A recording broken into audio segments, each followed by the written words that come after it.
Osimenh finally finds a club, and he has moved from Napoli to Galatasaray. Yes, a lot of Nigerians are very mean though. Like if you check comment sections, some people don't even say pity this young man.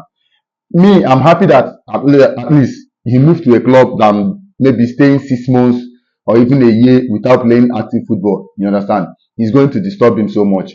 I was happy that yes, a club in Europe stepped up and signed him on a season loan.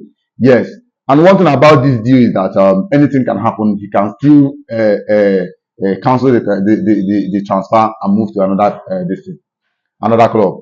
Now, let me break these deals in pieces. Napoli, right from the history of Napoli have never let any of their top players go without them frustrating him.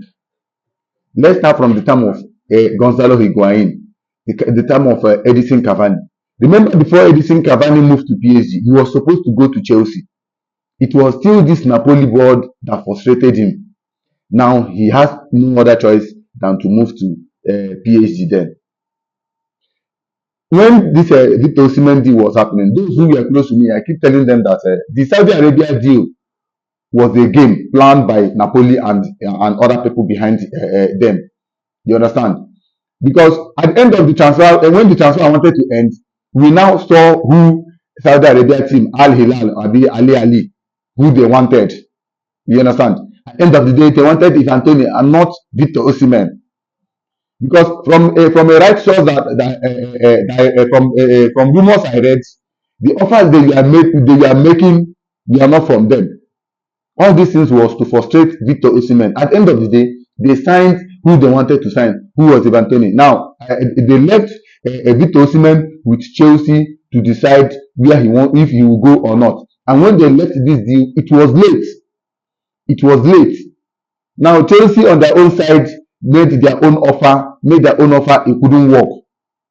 Victor Osimenh rejected it because as of that time, if you are in his shoes, his head will be filled up. Like he will be so confused.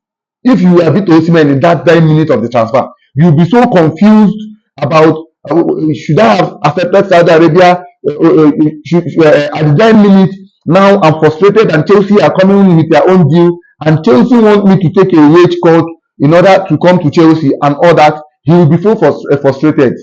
If you are in his shoe, it will be painful for you to take a decision as of that moment. I was happy that maybe at the end of the day he was able to go to Galatasaray. Okay, fine. If Saudi Arabia we are ready to sign Victor Osimenh, why didn't they sign him now that the transfer window in Saudi Arabia is still open? Why didn't they come back and sign him? Because they know that their game have worked. They have no other choice than to rest and have the player they know that yes they wanted. So you guys should calm down. It was a game played by Napoli. Napoli did this guy a very big dirty. They never regarded this guy. This guy won the Italian Serie A for them. They never for a day regarded him. Upon everything he did for them, they never regarded him. The same thing happened in Higuain. The same thing happened with Cavani. If you know the history, the transfer history of these two players, you understand what I'm saying. Now we go to the side of Chelsea. See, yes, a lot of people are saying the offer Chelsea made that is too poor for Victor Osimenh to accept and all that. I want you guys to understand this, okay? Most of the clubs in Europe now, especially in England, they don't offer all these players bumper deals anymore, because at the end of the day, they don't know if you come in, if you are going to perform or not. You understand? So they want to give you a kind of deal that if you come in, if you don't perform, they can be able to loan you out and cover 50 or 60% of your salary until you are being sold. Because if they give you a bumper deal and you come in and you don't perform, if they loan you out, any club that is going to sign you, they are the one that is going to pay 50 or 60% of your wages, and it's still affecting them. Let's take the case of Romelu Lukaku, for example. Chelsea are paying Romelu Lukaku 320k per week. You understand? Now, when Romelu Lukaku could not do well in Chelsea, and when he had issued in Chelsea, he first ran to Inter Milan. When he went to Inter Milan, Chelsea were covering 60% of his wages. You understand? The same thing when he went to AS Roma. Chelsea were covering 60% of his wages and all that. So these are the things all these clubs calculate. Okay, now let's take the issue of Jadon Sancho in Manchester United. Sancho was not doing well in Man U. It is not that he was not doing well. He was trying to pick his form before he had issue with his coach and all that. Now, when they loaned him out to Borussia Dortmund, they were covering 60% of his salary because they were paying him up to 300k. You understand? So all these things are what most clubs don't want to make that kind of mistake on. So I feel that this was the reason why Chelsea were offering him that deal, because they know that if he comes to Chelsea and perform a year or two, they are going to up his wages. They must double his wages to appreciate him, because a lot of teams do it. Look at Manchester City and Haaland. When Man City signed Haaland, they were paying him about 120 or 130. Now they are paying Haaland about 300 rand, because of he has shown them that yes, he's the kind of player they need. He has shown them that yes, he's a striker. So now it's not left for Man City to decide if they want to keep Erling Haaland or sell him. So the best way they can keep Erling Haaland was to offer him a bumper deal, bumper wages.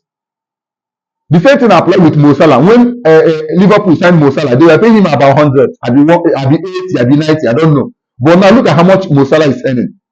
So most of these teams, they calculate how much they pay players, so that at the end of the day, if you come to the club and the league and you don't perform well, they can be able to handle your situation. So to me, I feel that was what made Chelsea offer Victor Osimenh that kind of contract. You understand? That I felt that was the reason why. And secondly, Chelsea were also frustrated by how Napoli handled this deal. You understand? So in the side of Victor Osimenh is where I want to come in now. Yes, those of you who keep bashing him online saying he doesn't deserve that, going to Saudi Arabia was not Galatasaray is too small for him and all that. He has no choice. He needed to play active football before he could be sold out in January. And the deal that he signed with Galatasaray now, he said if any club in Europe, the likes of Chelsea, Arsenal, PSG, or any of them comes to sign him in January, that Galatasaray should let him go. And the same thing applies that Napoli should listen to offer, and they should reduce his clause from 130 million pounds to 75, I'll be 70. So if Chelsea wants to sign Victor Osimenh again, there's still an opportunity for them to start from next month or next 2 months to start negotiating the deal and see if they can bring him to England. You understand? So Victor Osimenh, I don't want to blame him.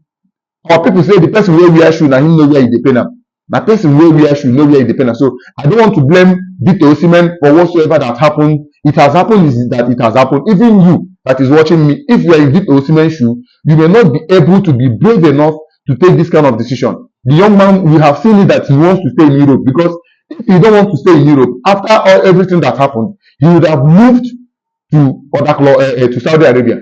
You understand? But he still maintained on his lane and said, I want to play in Europe. So Galatasaray is just for him to keep fit, be okay, and wait for the bigger deals to come in. So Chelsea, if you want to sign Victor Osimenh, you have to go recalculate yourself, amend and still top up what you want to pay him and bring him in. If you still give him 180, 200, I think he can accept. Okay? So everybody in the comment section, Victor Osimenh to Galatasaray, is he a good signing? To me, yes, it's a nice buy. And it's an opportunity to tell Napoli, yes, it's an opportunity to tell them because they really wanted to frustrate that guy. Okay? If you're watching this video and you're not following me, please follow me. I'm on Instagram, TikTok, Facebook, and YouTube. Same name, Active Football. Okay? I love you all.